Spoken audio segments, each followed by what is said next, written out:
பாதுகாப்பு. சுவர் இருந்தால்தான் சித்திரம், சுற்றுப்புற தூய்மை இருந்தால்தான் நம் வாழ்வு பத்திரம். பிளாஸ்டிக் பையை தவிர்ப்போம், துணிப்பை தூக்க தயங்க வேண்டாம். முடிந்தால் நடந்து செல்வோம், இல்லையேல் மிதிவண்டியில் செல்வோம்.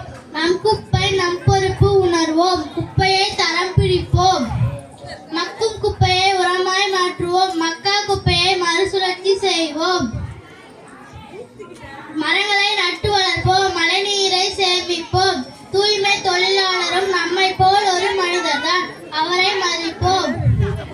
இயற்கையுடன் இணைந்து வாழ்வோம், ஏரி குளங்களை தூர்வாரிடுவோம். நாம் வாழும் பூமி அனைத்து உயிர்களுக்கும் சொந்தமானது என்பதை உணர்ந்து நடப்போம். சுற்றுச்சூழலை காத்திடுவோம், தூய்மை இந்தியா என போற்றிடுவோம்.